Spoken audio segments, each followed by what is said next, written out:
pay. And now time to update you on what is happening across different counties. Of course, we're linking up with the reporters from different parts of the country to give us an update on what to expect, even as we start the preparations for the Mashujaa Day, which is being held in Kericho County. And of course, this year's theme is the universal health coverage, and therefore we will be seeing those among other things happening in Kericho County, and the preparations starting today all the way to Friday. But first things first, we link up with the reporter Willie Dennis Njiru, who is in Naivasha, to update us on the as we started this broadcast in the morning. Willie, you were updating us concerning that strike by the fishermen there. How is the situation right now? Thank you very much, Lemuki. Live from Kamere Beach right here in Naivasha. As you can see behind me is a group of fishermen who have indeed slowed down on their quest to agitate for changeover over the management, security management concerning this lake. The situation was quite tense in the morning, and we can say it clearly here that movement of the Moi South Lake Road is right now on course, and vehicles are able to move to town, and those who are headed to Kengen and like other parts. That is the situation. And maybe by nature, there's a little drizzle here, as you can see this rain, and that could have maybe also made those fires to go down. But I will be joined by a few of this group here to hear from what they have to say. But in latest development is that one man has been injured by what is said to be a bullet, and has since been taken to Naivasha District Hospital by one of the police vehicles. And a man here who tells me he was injured in the fracas will be joining me. As you can see, is some display there, so not so good for TV when it is not blood. Nieleze jina lako na unieleze mumekuwa mkiongea mambo ya ziwa Naivasha. Kumekuaje? Kumekuwa hivi. Mimi naitwa Collins Edwin Baraza. Tulikimbia tukajificha pale kwa store yetu. Imebidi hao wakakuja wakavunja store. Wakaanza kutupiga hapo vita.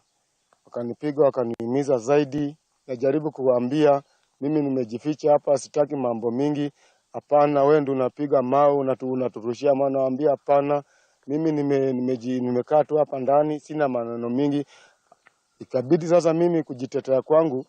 Nikamwambia mimi sasa wewe nipeleke tu penye unataka, lakini fanya tu kenye unajua. Shida imekuwa nini? Malalamishi ya nini ndugu? Malalamishi penye imekuwa mimi malalamishi kufuatia maandamano haya. Wacha tusikie kwa mwingine. Nijitambulishe kwanza. Naitwa Ababu Samuel. Hapa hivi tumekuwa na shida ya hao wavuvi haramu. Wamekuja hapa hivi kutuvamia. Ni madai tu. Ni madai ya kwamba tumekuja tukafanya kikosi yetu ya patrol kaenda kufanya patrol. Baada ya kufanya patrol kukuja hapa kushika wahalifu. Alafu kukawa na jeshi ambayo wale wahalifu wakuja. Wakachukua injini 3 na boti yetu ya county. Sasa tunaomba serikali tafadhali tusaidie kuanzia kwa bwana DCC bwana Kisilu. Ongea na hii kitengo ya Coast Guard itusaidie katika hii maji haya. Kwa sababu saa hizi hata watoto wetu hawezi soma. Sababu wale wavuvi haramu ni wengi kuliko hata wavuvi wenye wako na license. So tunaomba serikali iingilie kati na itusaidie katika uvuvi.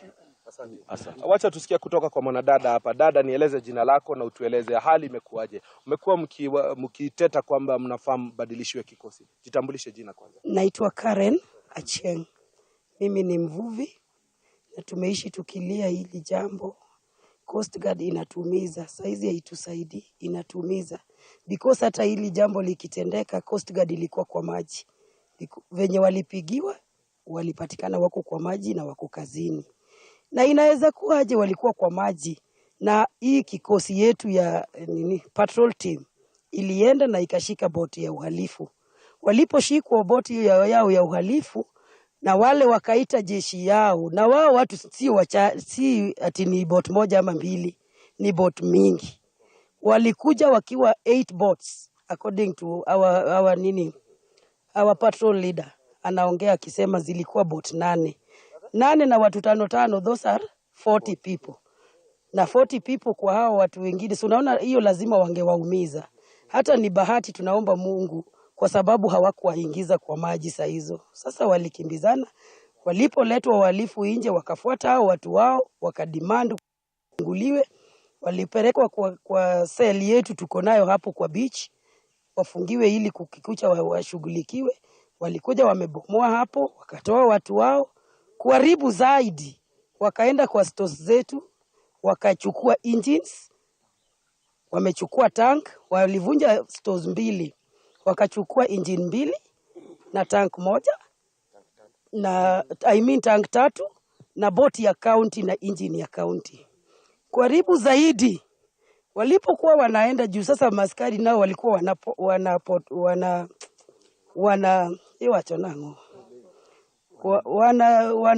wanajificha.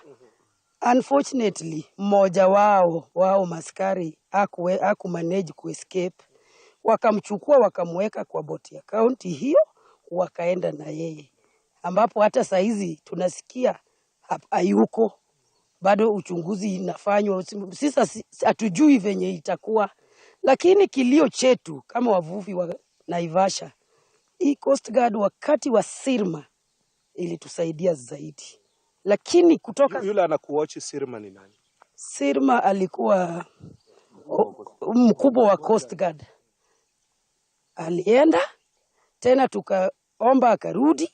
Sasa hii ya 3 tunaomba rudi, ambapo kama hawezi rudi, sisi kama wavuvi wa Naivasha tunaomba hata hiyo kikosi ya Coast Guard yote ifanye nini? Iende, kwa sababu haitusaidii. Haitusaidii bila sisi. Wewe ni mama, umekuwa katika eneo hili kwa siku nyingi na mizozo hii ni ya kila wakati. Mbona hakuna suluhu maalum kabla hatujarudi studioni? Ndio maana tunauliza serikali, sisi tuko wapi? Juu kama serikali iwezi ingililia, na si eti ni kitu serikali haijui. Hii kitu inajulikana na DCC, DCIO. Hii kilio ya Lake Naivasha iko kwa county mzima. Hatujui kwa nini county haitusaidii. Sasa sio kitu kigeni. Sasa sisi kama wavuvi tunaomba hii kikosi ya Coast Guard kama haiwezi leta Sirma, heri iende. Ama mnaonaje wavuvi? Asante. Haya, asante. Wa mwisho tu kwa sababu ulikuwa umeomba nafasi. Wa mwisho tu yale ambayo hajasemwa. Mimi naitwa Eric. Na yangu mimi ningesema hivi. Juzi tumeona Kindiki amefanya reshuffle ya DCCs country mzima. Huyu wetu hajaenda. The DCC has been long here for long enough. He should leave. And that should be a demand. Secondly, we have a member of parliament ambaye anaga shughuli na ziwa. Yeye ako na audacity ya kwenda kwa floor ya parliament, kwenda kuitisha withdrawal ya Coast Guard bila kutuletea watu wengine. Yeye hataki kujua huwa tunafanya aje kazi. Tena kuna madam anaitwa Susan. Susan amekuwa governor for almost a whole year and some months. Yeye hata hajai kuja kuangalia tunafanya kazi aje. Bahari as it is inaraniwa na illegal fishermen. So leo wamekujia profession yangu, kazi yangu. Kesho leo wamekujia vitu zangu za kazi. Walianza na kwa maji, wamekujia vitu zangu za kazi. Kesho si watanikuta kwa nyumba. Sasa sisi it is very simple for the security organs. Tunataka overhaul ya security forces kutoka juu kwa DCC. Wao wote waende. Kutoka kwa DCC. Kwa sababu the largest impediment ya security kwa hii bahari ni DCC. Hao watu wako na cover ya DCC. Secondly, tumegoma hapa from around 4 in the morning until now ni 10. Coast Guard wako wapi? Tuko ile era ya kutuambia ati bado gari yao haina mileage. Hiyo ni nonsense inakaa aje.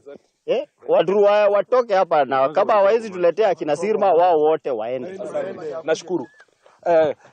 Lemuki, that is it. You hear those sentiments there from the locals here, and most of them, these are people who earn their living from these. Some of them are tour guides, and some of them are fishmongers, others are fishermen. It is a whole collection of that comfort which affiliates itself to Lakeshore. And truth be told, I have not seen, since I came here early morning, I have not seen even one customer just come in maybe to check in for fish or something like that. Naivasha has 4 landing beaches. And this is one of the most popular one, bearing its proximity to the road, and it's at the Kamere Beach right here in Naivasha. And it has been an issue that has been pending way too long. But in the solutions that have been there, they still lament that it is not amicable. And you remember this is a water resource here that is also classified as a Ramsar site for its significance globally. And it is at such a time when the county government takes into it to find a lasting solution to enable all people benefit and be proud about this place. That is it from me here, Alimuki. We will be bringing up to speed in these developments and in our subsequent bulletin, bringing you the latest news from what has developed from this place. Back to you. Well, thank you so much, Willie Dennis Njiru, for that update. And of course, we'll keep you in tabs of what is happening in Naivasha as far as that story on the fishermen and their cry for help is concerned. But moving on, the government will now not relent on its Haiti mission in the latest sentiments by top government leaders is anything to go by. Deputy President Rigathi Gachagua, Prime CS and Foreign Affairs CS Musalia Mudavadi, Interior CS Kithure Kindiki and others have all maintained that the Haiti endeavor remains on course. George Maringa now reports. A day after President William Ruto affirmed to the country that the deployment of Kenyan police to the violence-rocked Caribbean nation of Haiti remains firmly on course. The analysis clearly showed that we had enough men and women to take care of our policing responsibilities in Kenya and to extend a hand to the people of Haiti. Top government officials have thrown their weight behind the planned deployment. From places of worship to meetings with members of the diplomatic corps, speaking separately, the leaders affirmed that the government will not relent in this mission. Kenya will deploy 1,000 police officers to Haiti. At Olmotonyi Primary School grounds in Kilgoris, Narok County, DP Rigathi Gachagua, who led leaders in an interdenominational church service, said Kenya should take pride in the fact that Kenyan police officers will lead the force. Hii Haiti, kama hamjui, watu wanakaa kama mimi ama nyinyi. Sote ni watu weusi.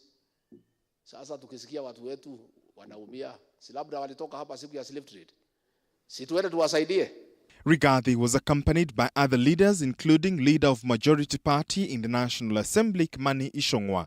Ichung'wah was confident that the motion would sail through. For deployment of our police officers to the country of Haiti, we shall consider all matters that shall come before Parliament. Interior CS Professor Kithure Kindiki, who pitched camp in Meru County, expressed confidence that the police officers who will be deployed will succeed in the Haiti mission.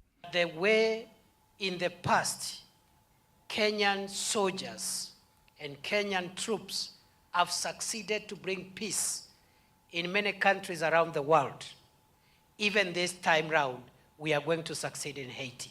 Prime Cabinet Secretary, who is also Foreign Affairs CS Musalia Mudavadi, affirmed that Kenya will soon lead a multinational security support mission to Haiti, a country which has faced decades of insecurity and political instability. He wants the international community to support such efforts to attain peace globally. Given many years in peace building, combined with the support of the international community, we will succeed in bringing peace to Haiti. While appearing before Senate last week, Interior CS Professor Kithure Kindiki said government will send another team to Haiti next week to assess the legal and diplomatic status ahead of the police deployment. For an initiative that has elicited mixed reactions from different quarters, when all is said and done, eyes will be on the execution and success of the peacekeeping mission in Haiti. George Maringa, TV47, Nairobi. Elsewhere, the political leaders of the Fai sub-clan of the Digodia clan of the Somali tribe in Wajir County have agreed to work together to forge a united political front following a bitter internal wrangling that led to multiple candidates fielded in last year's election that cost the sub-clan its dominance of local politics in Wajir. The Fai are the largest of the 12 sub-clans of the Digodia clan of the Somali and have enjoyed many top leadership positions due to their large voting bloc, effectively heading off the ambitions of the rival sub-clans, particularly their closest rivals and a second largest sub-clan, Mantan.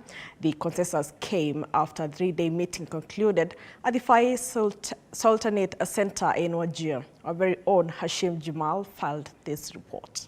The faces of the Fai community now radiate with joy following a major meeting that sought to resolve cracks that had developed in the community's political position. Even though the leaders of the Fai community were once entangled in competing and acrimonious political interests during the previous election, they have now made a choice to come together and reconcile their differences. The Fai sub of the GOTV meeting at Fai Sultanate Center for the last 3 days. The community lives in Wajir County as well as other parts of the country. The objective of the three-day conference was to, among them, resolve some differences among the political leaders that stemmed from the last general election, unite the community and its political leaders to better serve the community's socio-economic interests and that of the country and the region, to initiate a reform process for the community's institutions for better service to the community. The meeting ended successfully today with all objectives having been achieved. We thank the Almighty Allah for the success. We thank all the community's political leaders for agreeing to put their differences aside and together work for the community. We also take this opportunity to state the following. The political leaders have decided to work with the government despite their different political persuasions. We support and appreciate the local and national leadership in their effort to better service delivery to the people. We thank the government of His Excellency William Samoei Ruto for the improved security in Wajir and the entire country. We also thank His Excellency the President for promising to open the border points or border posts along our border with Somalia to foster trade along the border so as to better the living standard of the people along the border and hence reduce the high level of unemployment in the community. We also thank the President, His Excellency William Samoei Ruto, for appointing a number of persons from this community in his administration. We are proud of you and we are happy about, and we want more appointments coming along the way. With an eye on the next election in 2027, the Fai community, the largest community in Wajir, has rallied to rectify the errors that led to the loss of their long-held leadership positions. After post-election of 2022, there were so many differences, and Alhamdulillah, our meeting has been successful. We brought the family together and the leadership. We came together to resolve the differences of our political leaders. We came together to unite the community and also initiate reform process for our family. Thank you very much. I want to thank everyone who was involved, especially our chairman who was in charge of the reconciliation process. The community emphasized the importance of government investment in the development of Tarbaj and Wajir East constituencies, particularly in the water and transport sectors, and requested the urgent opening of a border post along the Wajir East border with Somalia, while advocating for the protection of the local traders. We particularly want to be the issue of security be addressed so that we can open our borders and get our people engaged in livelihoods. with the border in Somalia or even Ethiopia for that matter. Furthermore, they emphasized the need to continue the positive synergy between the community and the security agencies. The Fai community extended goodwill to other communities in Wajir and the region, hoping for collective success for the region. We are thankful to God that this process came to an end, that we have achieved our main objective of reconciling our politicians. We also thank the President for the generous appointments that he has made over the 1 year. Reporting for TV47 from Wajir County, I am Hashim Jimal.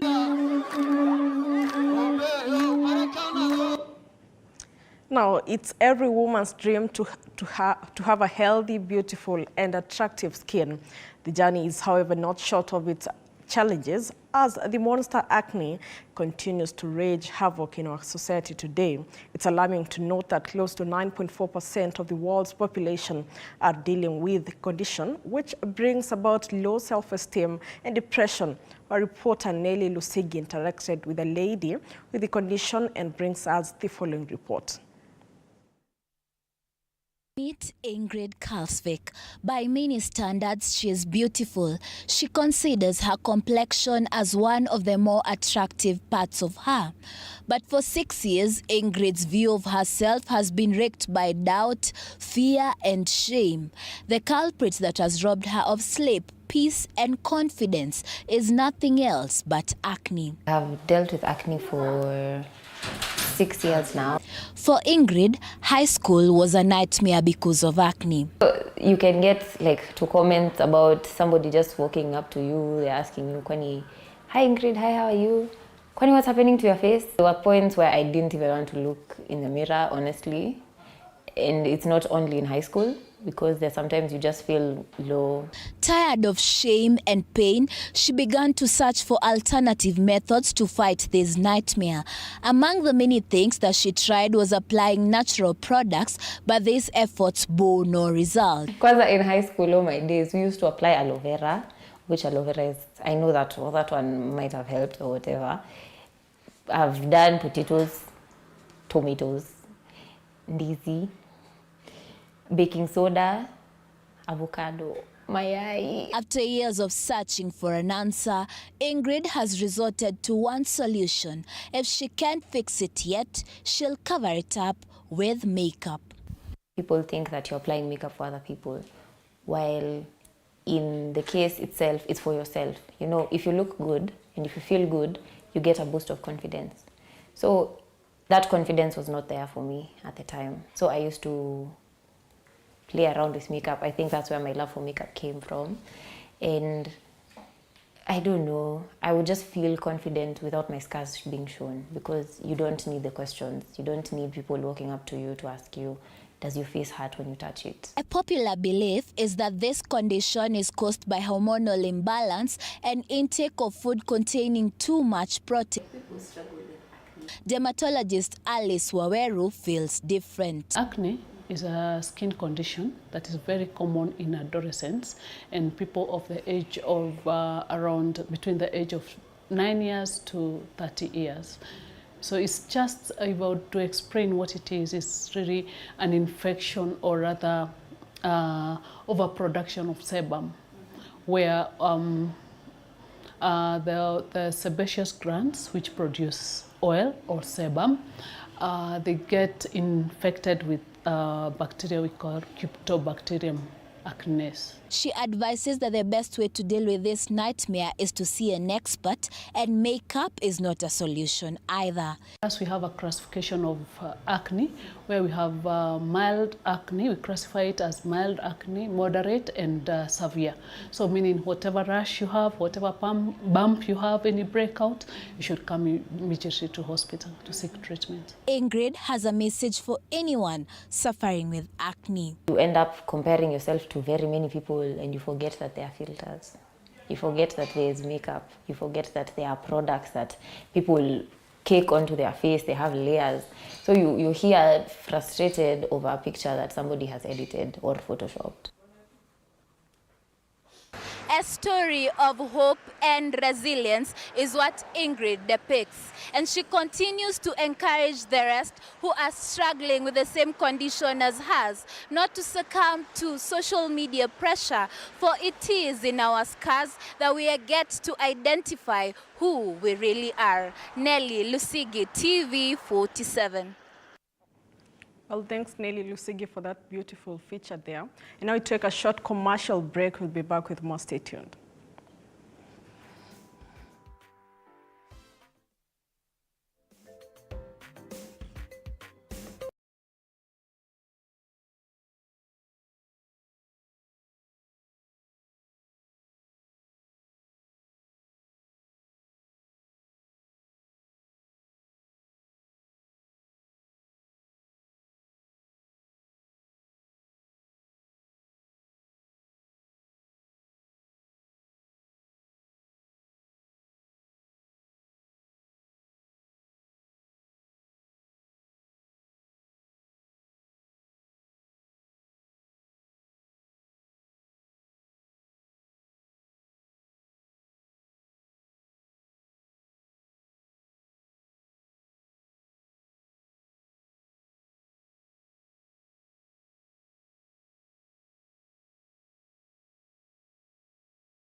Cafe, and of course we continue to update you on what is happening in different parts of the country, and in just a short bit we'll be linking up with our reporter Mwege William all the way from Kericho County to give us an update on how the preparations are like concerning the Mashujaa Day that is supposed to be held on Friday.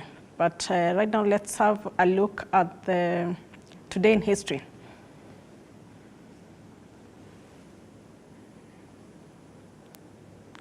Well, and today, this day, the 16th day of October, in 1993, Did you know that this day is the Disney Brothers cartoon studio was founded by the Walter and his brother Roy or Disney. October 16th is also the Department Store Day and Dictionary Day. Today marks the 289th day of the year, and we have 75 days left of the year to end.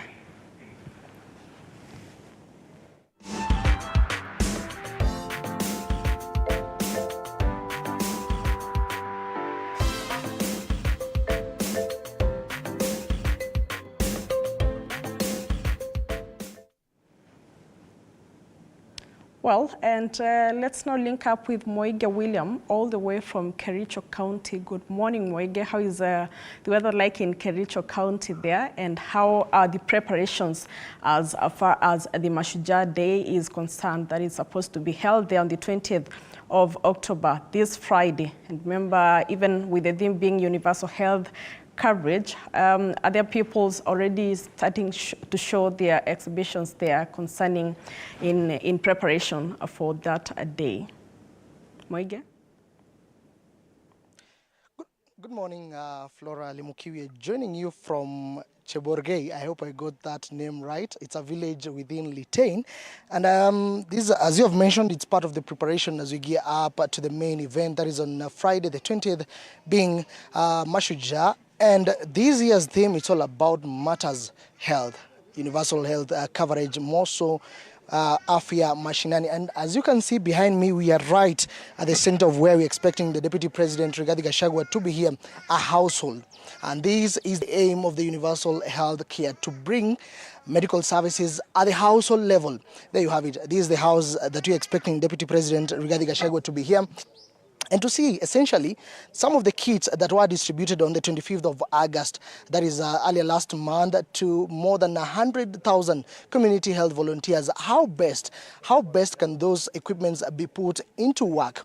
And we're expecting Deputy President to be here in a few. But Flora, let me engage one of the volunteers here as he waits for the Deputy President. I understand. Good morning.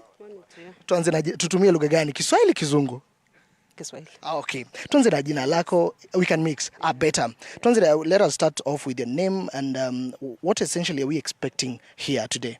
Okay, my name's Evelyn Chemtai Chiruyat. For today, maybe you can be audible enough. Okay. Yes.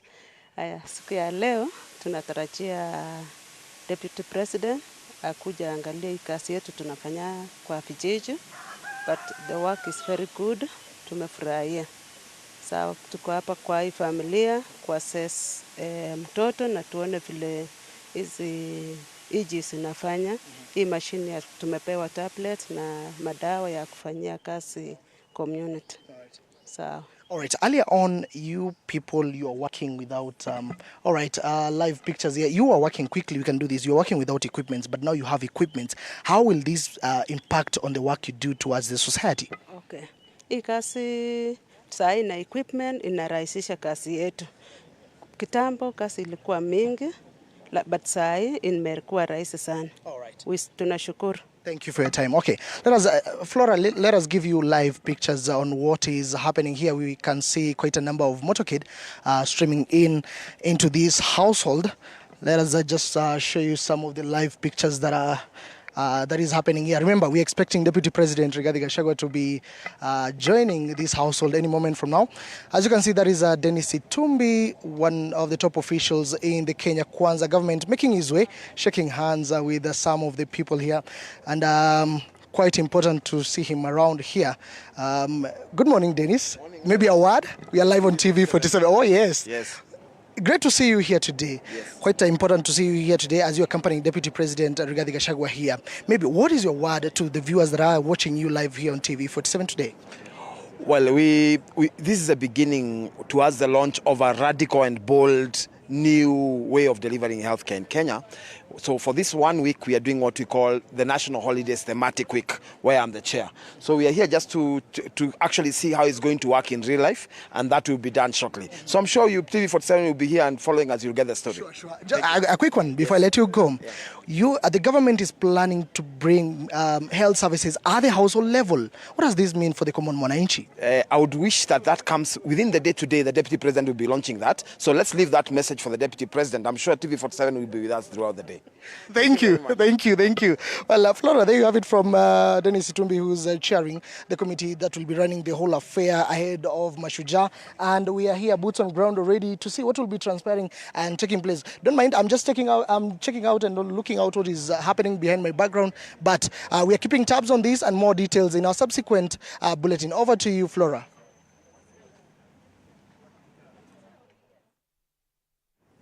Well, thank you, Mwege William, for that. And I see Dennis there dressed the same color as my suit. I don't know if it's him who copied me. But away from that, of course, our reporters are in Kericho County, and of course, we'll be giving you wall-to-wall coverage of the Mashujaa Day preparations starting today all the way to Thursday, even before the big day on Friday. Remember, these since the inception of devolution, there was this introduction of doing these national holidays in different counties, starting with the Madaraka, which was held in Embu County, and now we see Mashujaa Day being held in Kericho County.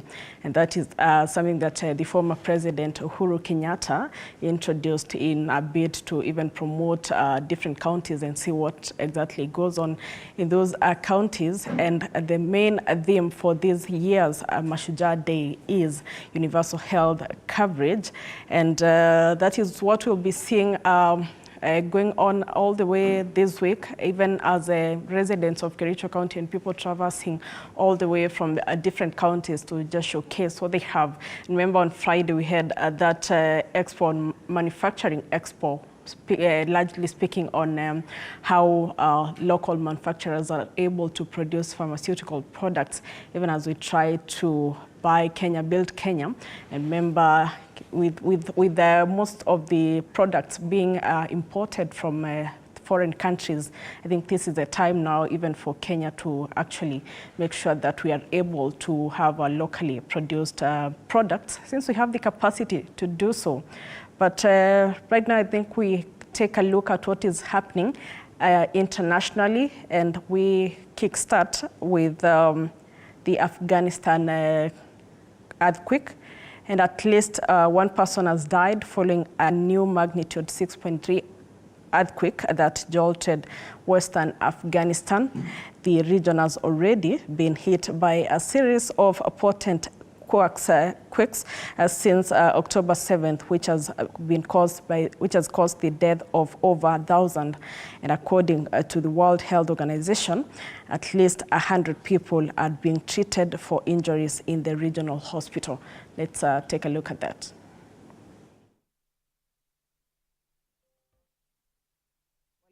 We take a look at what is happening internationally. The story, and at least one person has died following a new magnitude 6.3 earthquake that jolted western Afghanistan. The region has already been hit by a series of potent quakes since October 7th, which has caused the death of over 1,000, according to the World Health Organization.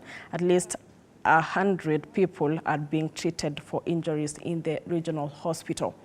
And that is a story that we will be giving you in a little bit. But let's now get back to Kericho County and see what is happening as far as the Mashujaa Day is concerned. Sasa imeturahisishia kazi sana. Hii simu tena ukituma mtu kwa hospitali, within 5 minutes hiyo kitu imefika kwa hospitali. Sasa hebu nieleze kazi yako hususan ni gani wewe na umekuwa ukifanya kwa muda upi? Kwanza mimi nimefanya kazi yangu kutoka 2012. Tulianza na Red Cross, tukasaini contract for 5 years, hiyo 5 years ikaisha 2016. Sasa from there tunafanya kazi. Sasa nimefanya kazi ya community for a very long time. Just tell me, what are the challenges before? Challenges before ni hizo vitabu kubwa tulikuwa tukitumia. Challenges ya pili, ukituma mtu na hiyo referral, tulikuwa na referral inaitwa MOH 100. Ukituma mtu aende kwa hospitali, akifika hospitali anasahau hiyo karatasi kumpea daktari. Akifika hospitali saa zingine daktari anapewa karatasi aesi akamfikisha kwa cha. Those was the challenges. But for now, mgonjwa ukimrifaa mgonjwa atafika tu hospitali kama report zake imefika huko. So cha will be assessing the report, alafu daktari pia. Swali mwisho kabla wengine ulize. Kazi yako hususan ni gani? Sijaelewa. Kazi yangu ni kufanya kazi kwa community, kuangalia the household members for registration na kuenda for check-ups, like kama mtoto ni mgonjwa unaenda kumwangalia na kumrefer. Okay. Kazi yangu Let me understand, unazunguka ama unabaki tu hapa wanakuja? No, we are visiting the households. Like for me, in my village I have nimeregister 100 households. Nimeregister 100 households, so nasunguka. Actually the phone yenye tulipewa inakukumbusha leo uende uangalie fulani mwenye alikuwa mgonjwa, unapaswa uende siku gani. Okay. So ina capture hizo numbers? Ina capture. Tangu mwanzo hii program, wananchi wa kawaida wamefurahia sana juu kuna mtu mwenye anakuwa na pressure nyumbani. Sasa kitambo aende tu for pressure check up inakuwa kasi mingi. Akifika kwa hospitali apate watu ni wengi kwa line. Sasa nitakuwa nimemalizia hapo nyumbani. Sasa wamefurahia sana.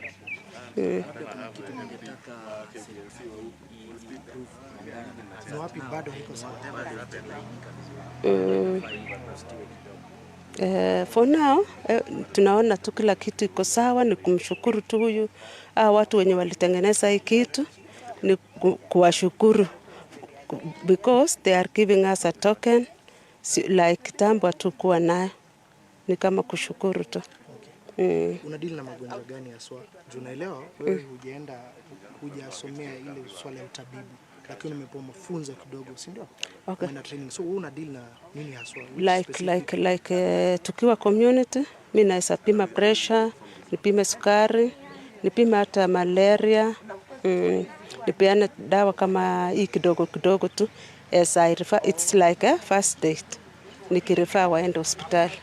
Inamaanisha nini kwa jamii yako? Swali la mwisho. Wewe kuwa na 100 households, wewe ndo unazishughulikia kwa kupima pressure nini? Inamaanisha nini kwa jamii yako na kwamba unaona ni watu wanakuwa na wenye afya? Kwa mimi sasa nafurahia kazi kwa sababu nawasaidia. Wananchi walichukuliaje kitu wakati mkomo kienda kwa boma za watu? Kwanza walikuwa wanaogopa. Unafika huko anakuambia hii kitu ni ya nini, kwa nini mnaandika hivi, si ungeweka kitu kwa kitabu hiyo ya kawaida, mkituma inaenda wapi, but tukiwaelezea wanaelewa. Thank you so much.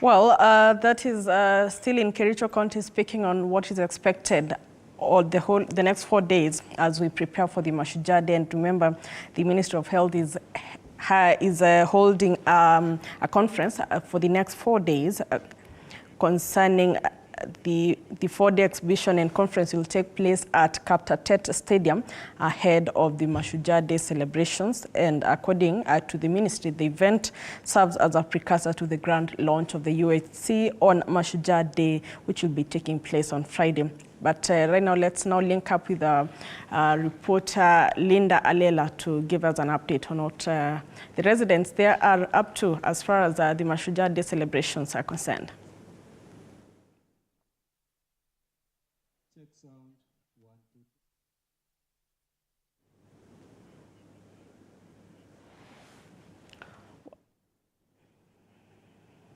Well, and we will be getting Linda a little bit later, but time now to wrap up this edition of the Morning Cafe, and it's been great having you.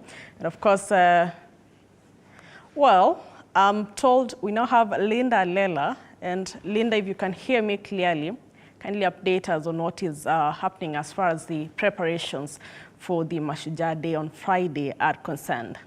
And we're here at Kapkatet and of course Kericho County, where we get to witness this, great stride in the health sector. That is as to the universal health coverage. And yes, it's the universal health coverage conference that, is the Mashujaa conference that begins officially today and goes for 4 days, culminating on the actual day of the 20th Mashujaa celebrations. And so we are all delighted and looking at what it is that the government is doing in terms of making sure that we are able to achieve health coverage, universal health coverage, and the theme focusing so much so on Afya Mashinani. So before I get into the details of this, allow me to as well loop in one of the guests that is standing with me. That is Evanson Kamuri. Dr. Evanson Kamuri is the CEO of Kenyatta National Hospital, to briefly paint a picture of what we expect the entire week before I tell you what is more on the question of the preparations. Daktari, thank you so much for creating time to speak with us this morning. Songa karibu wasalimia wananchi, and you also tell us basically what to expect and in relation to the strides that we've made in the health sector. Thank you very much. My name is Kamuri, as she has said, from Kenyatta National Hospital. We are very excited to be in Kericho, in a place called Kapkatet. Right. And this is where we are celebrating Mashujaa this week. Everybody, I want to tell you, you are heroes. The whole country, right. We are all heroes, and especially for this time where we are focusing on UHC, the president has insisted that this is the first time UHC, when we talk about universal health coverage, it must come to reality. We are happy now that everybody now is involved.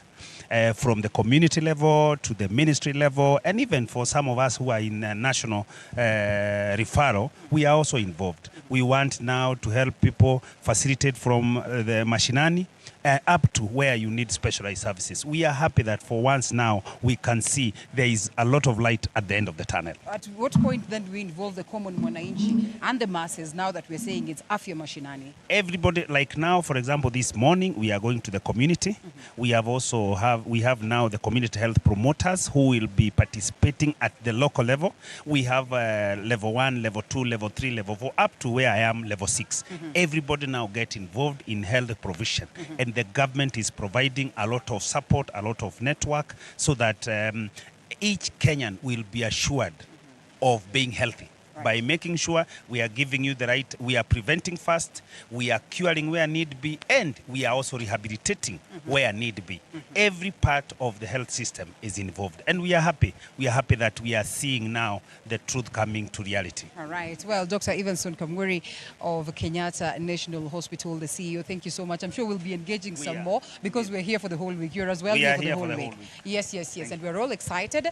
Certainly, we're expecting the Deputy President of the Republic of Kenya, Honorable Rigathi Gachagua, to grace the event, as well as Honorable Rachel Ruto, who's the First Lady of the country. Certainly will also be gracing this event. And not forgetting the CS, Susan Nahomicha, that is the CS for Health, who will as well grace these occasions, and different stakeholders in the health sector.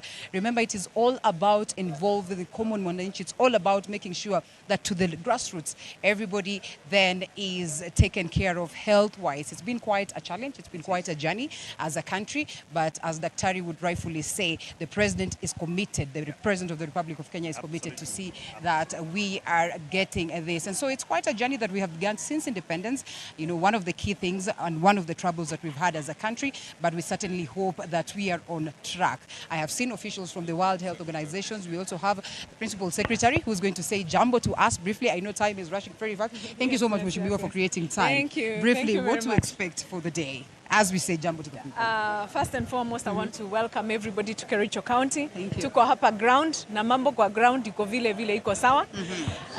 Today we are talking about primary healthcare and service delivery, because we are moving from away from curative to preventive and promotive. And that is what we want to practically show the people of this country. And during this Mashujaa Day, we are very convinced that we are doing the right thing and we are moving in the right direction. Therefore, this is just, we are just showcasing exactly what we really need to do. Digitization, issues, let's have the mic. Digitization, issues primary care, having an ongoing establishment of primary care networks across the country, across the 47 counties, having assessed all the levels of care, health facilities in this country, 14,000 of them. It is an indication that we want to also learn the gaps that are there. We want to know whether we have enough human resources for health.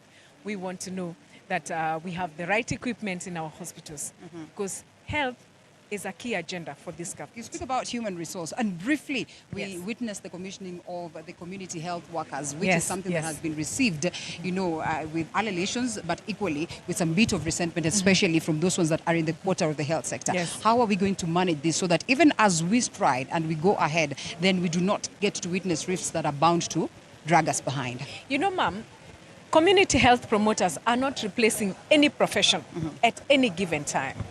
And if anything, these people have always been there. They have been called volunteers. What we have done is to create a structure and an appreciation for them, for the good work that they are doing in the households, to ensure that they have a stipend at any given time, you know? And this is a collaboration between the county government and the national government. And their role is very basic. It is simply the role that we play as mothers, as parents, as people in our households. We detect whether the baby has fever, is developing fever. We detect whether I'm feeling okay. And I can be able to run to the chemist. Instead of going to the chemist, then this community health promoter will probably do the basic first aid. You know, if you're in the farm and you cut yourself with a panga, then you can be able to be cleaned that wound, disinfect it, and then you're told, go to a health facility and get injected with tetanus to ensure that we prevent any further damage, you know. So a community health promoter, her or his role is very, very basic and very minimal, and we are not replacing any professional by having the community health. Madam CS, thank you. PS, sorry. Thank you so much for Nataka nifutwe kazi. Najua tusije tukaribu hapa mapema na mnai, lakini unajua now when we have your face here, we certainly know that the CS is well represented. My boss is on the way. Yes. She'll be here, and today we will be having the chief guest as the Deputy President of the Republic of Kenya. Tomorrow we will have IT issues, so we will have the Cabinet Secretary for ICT. And on Wednesday, we are going to discuss issues to do with human resources. So we are going to have the head of public service joining us. And on Friday, of course, all Mashujaa will be here. All right. And we are happy. Thank you so much. And since that it's you know, as a ladies affair in that office, we certainly hope that wakati mama ako hapo, all will be well. Tuko gangari. Yes, tuko gangari. And health iko imara. We are looking forward. Thank you. You know, remember, it's about health, it's about you, it's about me, and it's the conversation that we'll have this whole week, all the way to the 19th and to the 20th. That is on Mashujaa Day. So thank you so much, Stanley, as well as Limuki, as well as Fred Indimuli. From this end, we call it Kapkatet. Kapkatet is a tongue twister. Kericho County, we're looking forward to feed you more and more as to what the country and the government is doing to ensure that we all have that universal health coverage on the Universal Health Coverage Mashujaa Conference. My name is Linda Alela. We're looking forward to update you some more. Do stay tuned. Thank you. Thank you. Thank you so much. Thank you. Thank you for that update. And of course, the whole of that event will be covered live here on TV47. And you can trust us to give you all the updates on what is happening as far as the Mashujaa Day is concerned. And I'd be interested to know who is your Shujaa, guys. Well, I actually had a similar question. I was to ask, but I was like, nah. Let me can it for Friday. Yeah, me, my Shujaa, I know is my grandmother, and I'm going to see her on Friday. It's already planned, so that one is given. I think mine I'll decide before Friday because my Shujaa might misbehave between today and Friday. Well, this is where we wrap up this edition of Morning Cafe. Remember, this conversation about the UHC will continue this entire week, and we'll be bringing you live all the events from Kericho, including the opening ceremony today and throughout this week up until Friday, when we'll be marking Mashujaa Day. So do stand by for that. Most definitely. I'm yours truly, Stanley Nyaringita, on behalf of the entire team that made this production possible. Have yourself a marvelous Monday. Goodbye. Well, and I'm Flora Limuki. Do have a lovely